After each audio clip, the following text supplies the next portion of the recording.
talk about a particular modality that is usually less catered for when it comes to health, and that is the sound and the words. So early warning sounds of neurodegenerative disorders. And the idea is to let's not forget about the potential of AI. I think for humans, it comes quite naturally to listen, in particular for psychologists, psychiatrists. They would talk to people and would listen to them. Of course, also doctors do sometimes with their stethoscope, but in many ways, it's completely unexploited. And when we talk about, in particular, Alzheimer's disease and language, there's quite some markers to be considered. In early stage, you have a reduced fluency, you would speak more slowly, have an increase in fillers like and so on, because you're basically, keeping the floor while you're thinking about what to say. In moderate severeness, you would have even problems to form basic phrases, follow a conversation. In a late stage, you would have an incoherent, illogical speech, frequent repetitions, even singing, babbling, unrelated content interjections. Now, all of that makes it clear that we could be grasping this both from the speech and language of a person. We could also be grasping it from the communication flow and taking into account both parties. And basically, that is what has hardly been done so far. People are usually listening into the person, the target person, let's say, where you want to access the information if you have early warning signs present already. But it also makes it clear that you could do this not only in spoken language, but also written language. And in fact, colleagues have been looking into books even authored by a person who has developed Alzheimer's, and found, increasingly these cues even in, well-written books. And of course, you can find it in written correspondence like emails and the like. So the idea is that we use spoken language, written language to find early warning signs. And this is, of course, just an example, Alzheimer. We can do it for other neurodegenerative disorders and find similar markers.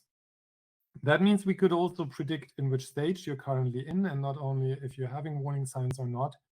And we could, of course, monitor progress or degradation in terms of a highly personalized solution where you follow how things get worse.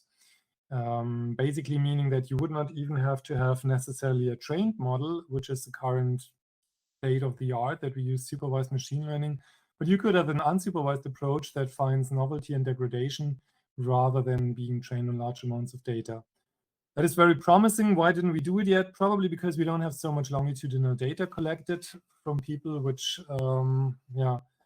would need to be taken maybe over months, if not even over years. So we can only retrospectively look into existence of emails or other things and find these kinds of markers if you want to do personalized approaches or such highly personalized ones. Now, when we talk about spoken language, and that is what my team and I are mostly interested in, we can also have acoustics. And in acoustics, we can, of course, use expert-crafted features. We have been doing this for a decade plus with OpenSmile, a toolkit we developed to find a standardized set of features. Mostly, we're using this in benchmarks and competitions we're organizing, like Compare at Interspeech or now at ACM Multimedia. But we have, for example, been looking into Parkinson's disease, and I will say more about that later. These sets are having some 6,000 features roughly, and very small compact ones, 88 features from brute forcing. We have also been using data-informed features based on such features by forming back of audio words, where you basically quantize the feature vector and assign it a codebook entry number to increase generalization and somehow inject a bit of data even in the representation approach. And then, of course, finally, with the advent of deep learning, we had in 2016 first shown in speech analysis that you can learn end-to-end learning. We had been showing this for emotion at first, but since been using for neurodegenerative disorders and other health states, really, like recently COVID-19. And to use the toolkit here, that's free and open source, and you learn over convolutional layers representations of audio and use long short-term memory recurrent neural networks to then infer the label from that. Now, we ourselves have been working when it comes to neurodegenerative disorders for Alzheimer's on the Alzheimer Dementia Recognition through Spontaneous Speech or Address Challenge, organized by colleagues, a great challenge for this purpose. We have also ourselves, as I said, will come up later, been organizing partially neurodegenerative disorder challenges, but I wanted to focus on AD first. And in the address data, you have some 108 equally distributed participants across gender, 50 to 80 years. You have a two-class classification, AD, non-AD task, and a regression where you predict the mini mental state examination, MMSE, so basically a severity scale and a two-class problem. Now, here we are looking into these approaches from our side. On the top, you can see back of audio words. This is this kind of quantization using different feature types, MFCC, male frequency capsule coefficient, the state of the usual suspect whenever you start a speech task. You take MFCC. Log meal is something that is a little bit better suited often in deep learning and compares these large feature sets for audio classification. Now, if you remember, the MMSE scale will be evaluated with a root mean square error. So we're showing how much we're off on the scale, and we were on average something off by 7 points. And the accuracy means that 50% would be chance normalized, and we're at 64-ish%. So something is working from traditional features. If you use deep learning, you can improve a bit on that. Getting some 63% in end-to-end learning, even 74%. So showing that deep learning these days really gives an improvement. Also, the feature representation can be self-learned. But what works better, and maybe that's not surprising after what I showed at the introduction, that it heavily reflects in the linguistics, is the linguistic analysis with some bidirectional attention pre-trained model. So 84% sounds good, of course, for accuracy. What sounds even better is the root mean square error decreasing to 4.86 from 7, so a massive improvement. And then the question is, of course, can we gain anything by fusion of the two? And in our original 2020 contribution to interspeech, we could improve matters a bit for the binary decision, getting closer to 90% here at roughly 89%, but not for the root mean square error. So after all, looking at the baseline and the different audio and linguistic approaches, that's roughly the outcome. So some 85 to 89 and some 4 to 5 error. However, if you look at the distribution of this MMSE score, it becomes, first of all, clear that it's not evenly distributed in the database. This is the Alzheimer group with very low to somewhat higher MMSE score, and then the control group having, by definition, a high one. But the Alzheimer's group is, of course, not evenly distributed. And then you can see the results here in these curves from end-to-end learning, for example, the green dotted curve here, for the root mean square error, depending on the MMSE score. In other words, is the result evenly good across the different severity ranges? And of course, it isn't. So it's just the average. The average looks good. If you remember, we had a deviation of roughly 5 as root mean square error, and the scale has 30 points. So that looks good. But keep that in mind, it's nowhere evenly distributed, meaning that the score is much better for example, very severe cases, which makes sense because those are easier to recognize, and it's not so well distributed in the middle range, and not so reliable in the middle range, simply because the differences here are harder to tell apart. You can also look at this from the accuracy point of view. Again, as we have the MMSE score, we can say for which groups it's most accurate, and you can see a high dependency on the source of information, acoustics versus linguistics, and the means of learning.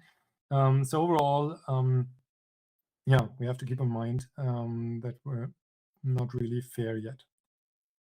Now the question is, how can we improve things? You've seen it's very few patients in this database, very few controls, and the thing that you would usually do in machine learning is try to augment And for speech, we have the textual part, we have the acoustic part. The acoustic part maybe seems more natural, what we can do. Hence, I wanted to talk a little bit about how can we actually augment from a text perspective. We have been doing this for hate speech detection on Twitter, where we had large amounts of data, and augmentation worked limitedly well, I have to say, because we already had a large amount of data. Here we have little data, and hence it seems promising to try to augment it. So in a paper appearing in a few weeks at Interspeech, we're showing audio and linguistic augmentation for AD on this database, on the address database.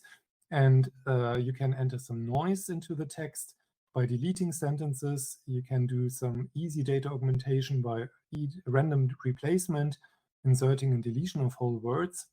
And a kind of mix-up for text, maybe, you know, mix-up from audio here. Mix-up is doing a split in halves and swapping. So you basically, swapping around in the text. But that's not semantically controlled, meaning it could basically split in halves at any position and swap. Then you can do lexical substitutions from synonyms and paraphrase, for example, by back translation, meaning you're using a machine translation engine from Google or whatever to translate into another language and back. And the charm of this is that you can use an abundance of different languages to translate into and back from. So you can do quite some augmentation there, depending, of course, on your NMT engine. And then you can also use text generation from variational autoencoder, scans, and the likes, and really try, based on the learning material that you have seen, to do some nonlinear novel text generation. Question, of course, is always being if you're violating the class membership by that. So there's no guarantee that you don't do that. And we have been looking into two different approaches with BERT and with a support vector machine based representation on back of words from the text.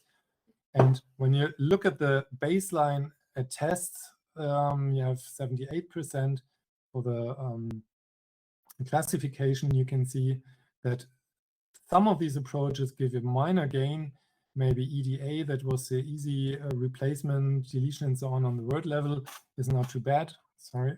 And the back translation from German actually gave us the best result here. So the idea of back translation seems to be quite powerful. Similar if you used the other representations, so not by BERT, but by back of words and support vector machine classification. The only difference here is that back translation from Russian was better. But overall, it seems that you can gain some percent point by doing a back translation.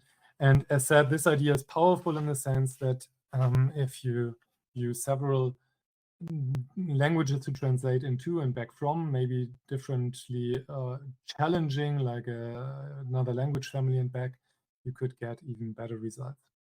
One thing that we have been seeing, however, is that adding more different approaches will not necessarily further increase things. So usually there is a kind of glass ceiling what you can get from just shuffling, mixing, and so on around things, which is often similar to the best result by a single method or slightly above just. Now, what about audio? As said, you can do audio operations too to augment the training data. For example, mask some part in the spectrogram, mask some time domain segments, do some random changes in the audio, loudness changes, adding some noise, adding and noise in a more controlled way, and altering the pitch with a well-suited pitch alteration algorithm, vocal track length changes, and speed and so on changes, spectral augmentation and other things.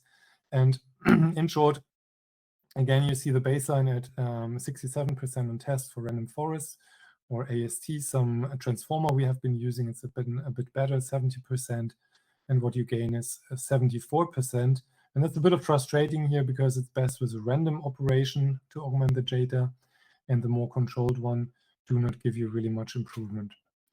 Takeaway being that we can gain a little bit by doing so. And how do these approaches of ours compare to the state of art? Well, the baseline was given here by LDA, and LDA was our compare features, respectively. State of the art is 90% for fusion of the best engines, and we can get the best results for audio and text, as have been the best benchmark results in the literature so far. Our augmentation didn't exceed that, and helped basically our approaches. So the question would be, if you already have a better approach, can it be even better with augmentation? That is augmentation, and what else can we be doing to get a better result? And we have been considering that you're not only having AD, but usually you have some comorbidities, and the comorbidities really arise, of course, due to age, but they are also seen very frequently, meaning that if you have a good reliable estimate of comorbidity patterns, that would help you as some contextual knowledge that it's also more likely that AD is prevalent or diagnosable. And of course, if you think of early warning signs, you can directly say that finding these comorbidities would be an early warning sign. They are ranked here according to a study by Wang and colleagues. And the number one comorbidity is hypertension, which is in 55.1% prevalent of the cases of AD. Then comes osteoarthritis, 38.2%, depression, 32%, diabetes mellitus, 25%, and cerebrovascular disease, 22%. Now, particular hypertension, of course, looks promising. If it's more than half of the cases with hypertension having also AD, it should be worth looking into that. Can we do this with audio is the question which I colored here. I will show you on the next slide that we have been doing blood volume pressure from audio. Hence it's marked in green, hypertension, which is basically relating to that. Osteoarthritis is something that we have been doing not from speech and language, but from audio, where you had a kind of intelligent stethoscope on the kneecap and giving you, or on other places, giving you feedback on that. Depression is something that we have been even running in challenges and repeatedly with good success from audio, which also manifests in the language, not only in the acoustics like hypertension, that's mostly. And similarly, CVD, we have been targeting from audio. What we haven't done yet is diabetes, though we're currently having data for that and are quite curious to see if we can target it. I wanted to show you blood volume pressure from speech. How good is this actually? And you can see again different types of features from the audio acoustics. That was a paper at MMSP in 2019. And we had been using these compare expert crafted features. We had also been using arousal and valence, so estimates from an emotion recognition engine from speech in addition, because arousal should be, how aroused are you, should be highly indicative for BVP. So recognizing from speech arousal and valence and using this as kind of higher level features in addition. Deep spectrum features being deep learning, transfer learning approach with a deep spectrum toolkit of ours, where we use image pre-trained networks and represent audio as images via some time frequency transformation. And then our deep features, which is a self-learned representation. Now you can see here two kind of measures or targets, blood volume pressure and skin conductance, and you can see the mean square error, and overall it's boiling down to very low mean square error, in particular for the self-learned representation again. So that seems to be a good idea across the board. And it means that we can have very accurate results, actually surprisingly well for BVP from the voice. Question always being, like you've seen in the previous slide, does this distribute evenly well across the spectrum of BVP? And then is our data set, of course, large enough and representative? So a lot more has to be investigated here. But what I'm saying is that it looks good that we could get good additional indicators from some kind of higher level features that reflect on purpose different comorbidities, probability, and hence give a clearer picture on the likability of AD or other NDDs, neurodegenerative disorders. Just to mention, this is not the only way how people have been looking at comorbidities.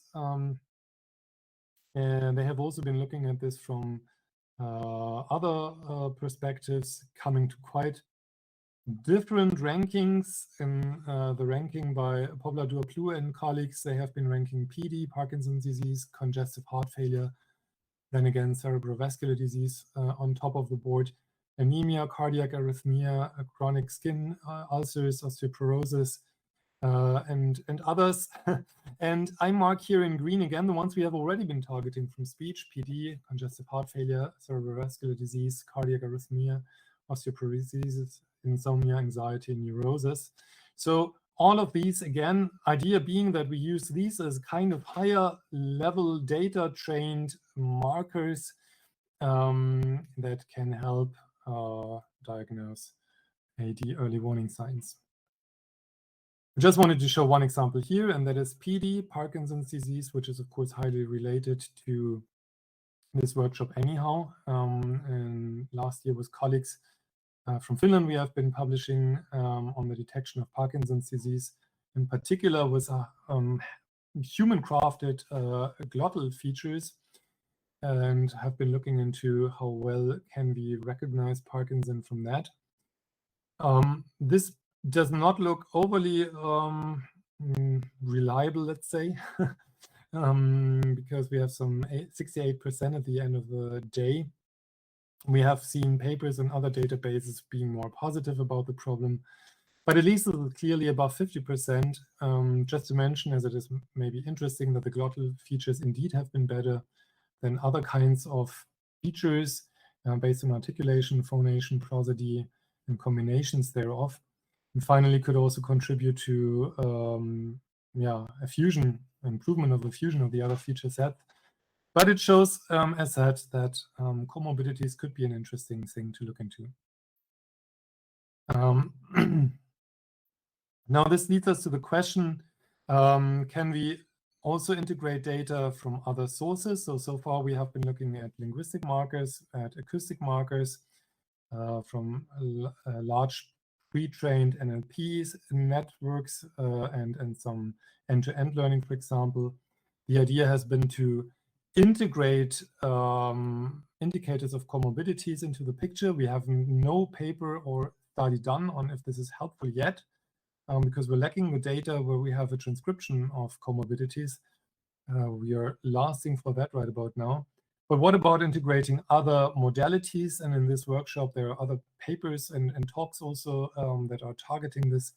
I just wanted to quickly give the idea that we are usually trying to do this from wearable sensors mostly. We're putting speech and audio into the game.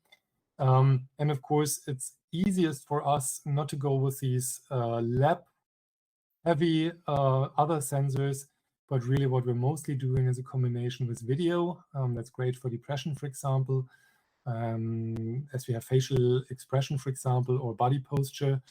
And we also have a lot of data from phone usage usually used.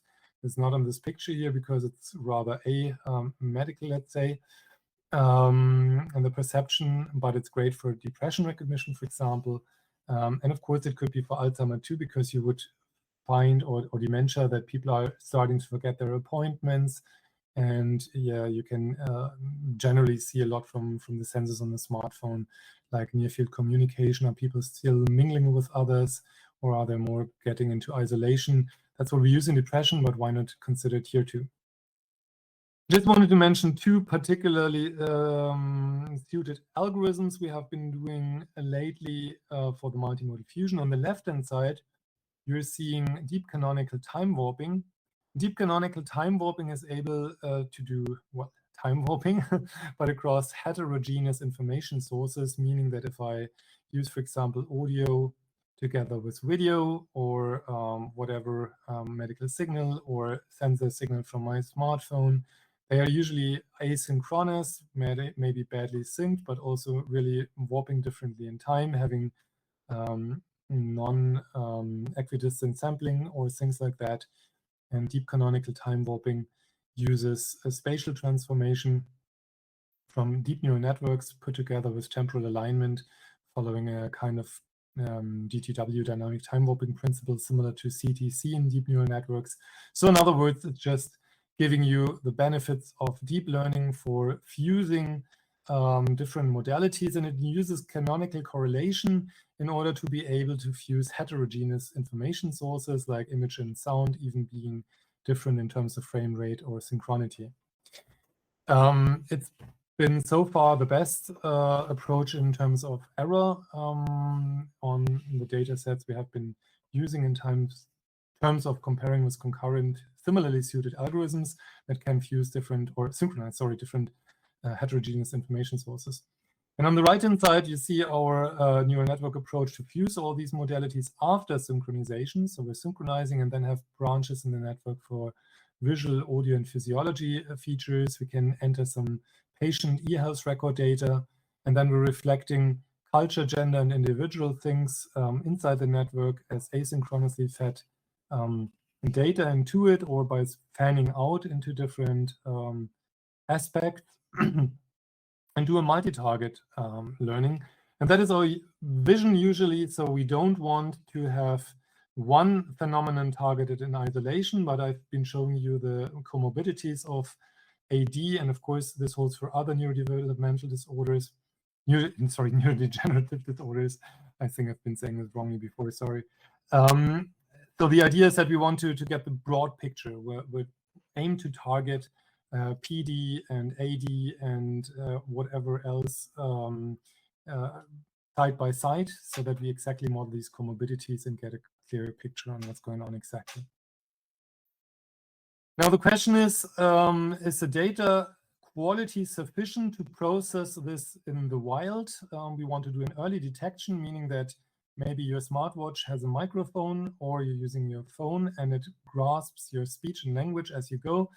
Can we deal with that? Can we work with such data? I just wanted to quickly show our state of play here. First, to denoise the audio, we're using Enhance, our open source toolkit you can find on GitHub to denoise audio, and you can use it to denoise other modalities too. Now, denoising per se is boring, maybe. It's just a residual neural network from mixed to cleaned up. But what makes Enhance interesting is that we have two embeddings into the network with a target context, so residual neural network, asynchronously feeding into the cleaning up network, telling it what is my target. In other words, if you have one example of your voice, you can put it in here and it tells the network what the voice that it should listen to sounds like. And I say asynchronous because you could update it as you go. You could add new examples to make it better as you go. On the second side here, you see the interference context can also be embedded. So if you have audio examples of what's going on, which is not the target speaker, you can tell the network what to not listen to. We have quick examples for you, and Enhance is giving great signal distortion ratio and other measures at this point in time. But let's listen to male-male overtalk. There was a game where he dropped. And there was a game where he dropped. So you heard the separate speaker after getting a mixture of two speakers. Now you get this two more examples. First the mix and then separated. Now it's in the audience's hand. We've over the line. I mean, we believe in it. We already will do now. It's in the audience's hand. We've worked really hard and we believe in it. And final example. Oops, no final example. But I hope you could hear that we can quite well isolate the target speaker. Now, the next problem we usually have is missing data. In the Radar CNS project with more than 1,000 patients enrolled and 25 partners, we had paid people to donate data and had a return of data of 7% only, despite being paid. There's a lot of problems like battery has been dried, people forget to turn it on, people are just worn out of using the app, want to be private, whatever it is, but a lot of reasons for which you would want to see lost data.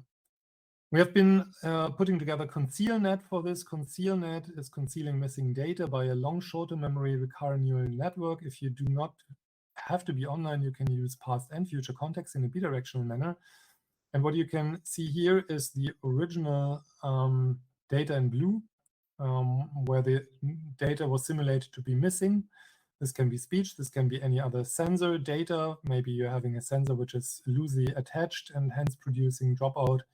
And the red curve here is what we estimate the blue curve to be from a recurrent neural network.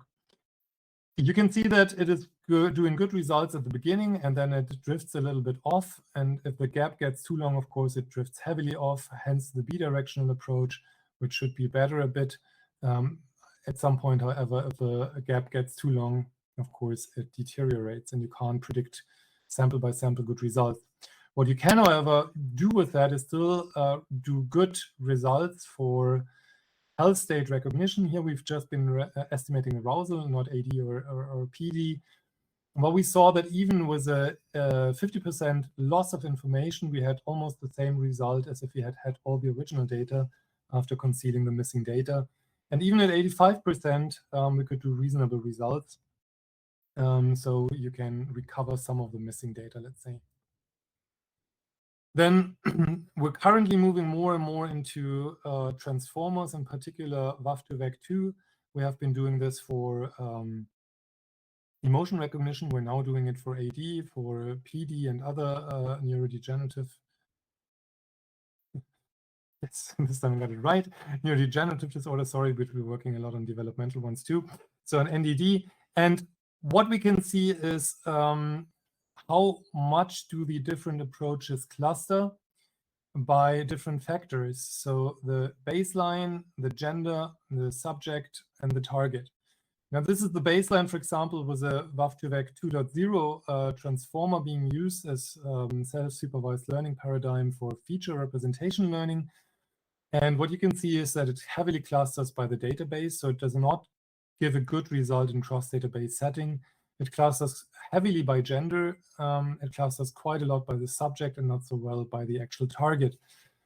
So we have been looking into approaches to more fair decision-making with some fine-tuning on the data and some suited algorithms, and then finally advanced pre- and post-training, we can get to the point where we can have practically no influence by the database, gender, or person so much, and a good separation by low and high probability, for example, for an NDD.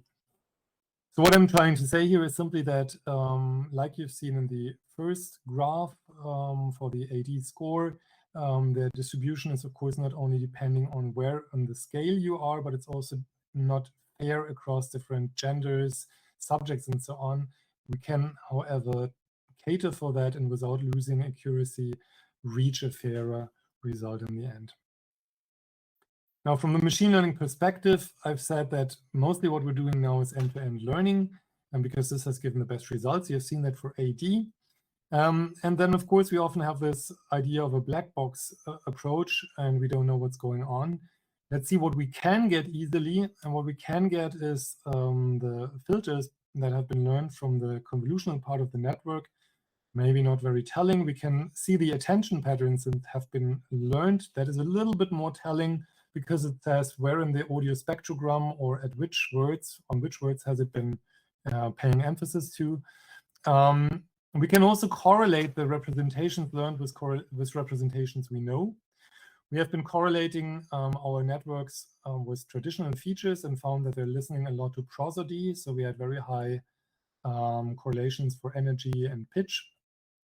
We can also learn and interpret and see, the time profiles it uses to make decisions. So how much does it weight past in future context, both in the feature domain as in the decision-making domain. And we can then, for example, sonify also to which part of your voice has it been paying most attention to, and where is the decision that it's Parkinson or Alzheimer most audible, let's say.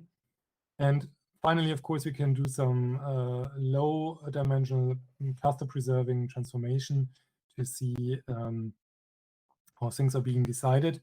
But our belief is that this is not good enough for explainability in terms of audio and language analysis to visualize things and to give abstract explanations like it's listening to your prosody. Hence, we're currently working a lot on sonified explanations. So really like this, playing back the parts in time which are most significant or salient in terms of where is it really sounding like you're having AD. And that includes also spectral recomposition, putting those parts of the spectrum together that are the most indicative ones. Then we try to also work on more sonifying features from the audio side, like your Parkinson usually has your pitch variability reduced, so we try to make it sound more like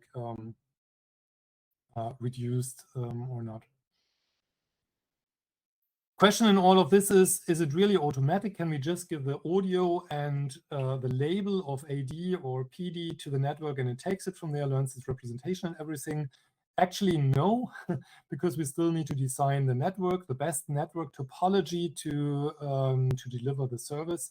And for this, in 2018, we have been starting to show that you can use deep reinforcement learning to have a controller neural network shape the best child neural network for the job. So meaning that it changes the number of layers, changes the cell activation, changes whatever hyperparameters in the network gradually to produce the best neural network to then find the best representation and the best decision boundary. We have been showing this on Compare 2018 for infant tasks, not for elderly, and shown that the end-to-end learning can be superseded with human-crafted neural networks by automatic machine learning-crafted neural network topologies for the job. Then comes a major concern in terms of patient safety and data safety. The idea is that two things are worrying. One thing is, can somebody get your data? And the other thing is, can anybody here know that I'm developing Parkinson or Alzheimer? Can my health insurance hear that? And do I want them to hear that? Because maybe next month they're charging me more because they can hear that I'm developing something. Maybe you've seen Ready Player One, in which Steven Spielberg has somebody use emotion hiding software, and we have been using to cover their nervousness. And we have been looking into adversarial attacks to targetedly change the outcome of a recognition engine for emotion. We're currently doing this for NDDs and other health states.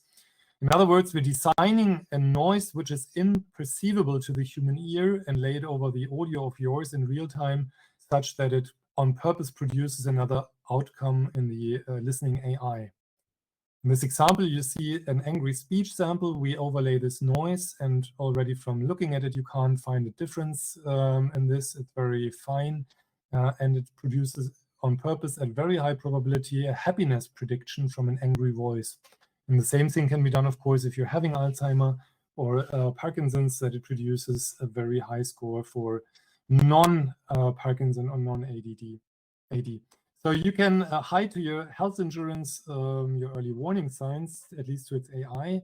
The question is, can you also hide it to humans? So we have here a voice sample where you're depressive, and we're gradually turning this with speech conversion, deep speech conversion, with colleagues from Singapore and Australia to something that sounds neutral.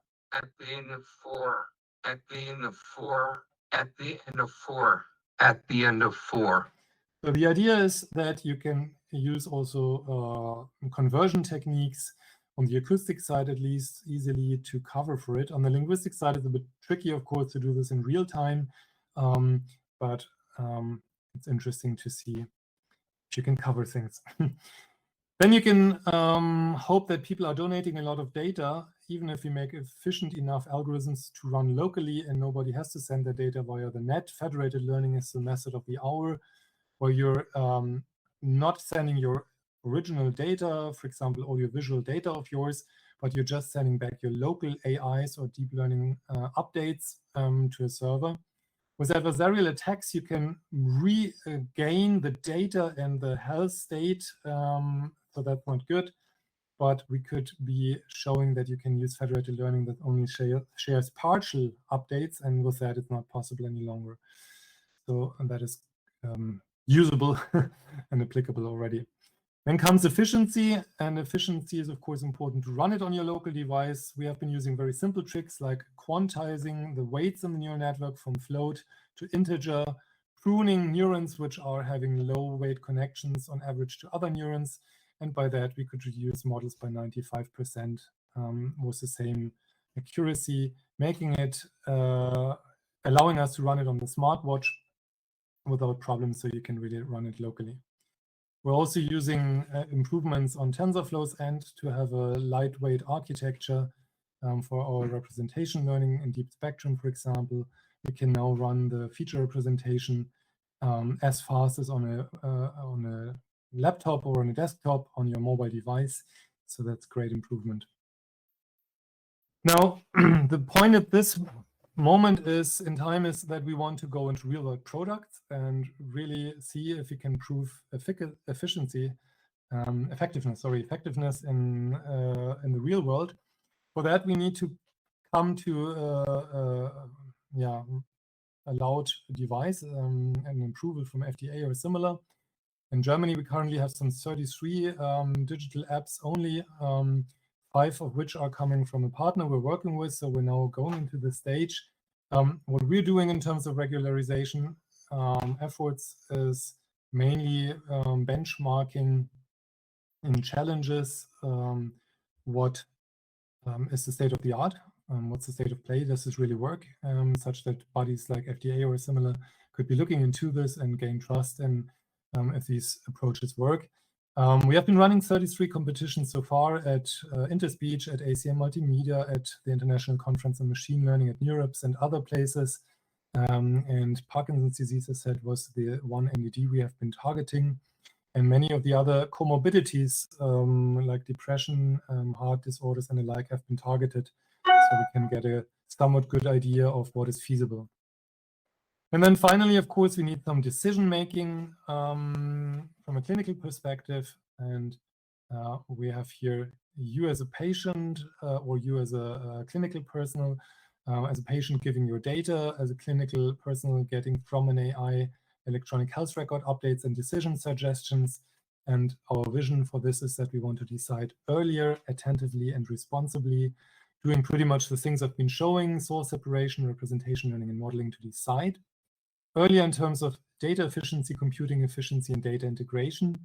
Attentively in terms of personalization, but also being able to cater for drifting targets and learning autonomously. And then responsibly, I've been showing safety, a little bit on explainability and other ethics like fairness. So that's our maxim or guideline to put this all together and hopefully have some product out soon. And what matters here is that we can interact with it with a patient user interface and a clinical user interface, which is personalized idea and usability validated. Now, we have been looking into different types of interfaces, including general graphical user interfaces, serious games, robots, and virtual agents. And I just wanted to show you one example of an augmented reality virtual agent that could be used, our Dr. Jones, in a European project with many partners. It's an open source platform, so this could be used for your own purposes. So getting your own customizable doctor, which you can talk to naturally, and which even takes into account some of your vital parameters and other things. So with that, I'm at the end of the time of this presentation. I would like to thank all the money givers, the grant agencies, for the project and funding them, in particular the super great people behind all the work I've been showing today at my chairs in London and in Augsburg, Germany, and end on the notion that we will soon have a full end-to-end MDD recognition where even networks are self-shaped with a holistic analysis, including the comorbidities, longitudinal data collection, I hope, including also novelty and change detection. So leaving a bit of the necessity of having large supervised learning and including usability and trustability aspects such that we can soon have NED detection on smart devices around your corner. Thanks a lot, and I hope you could hear and see me all the time.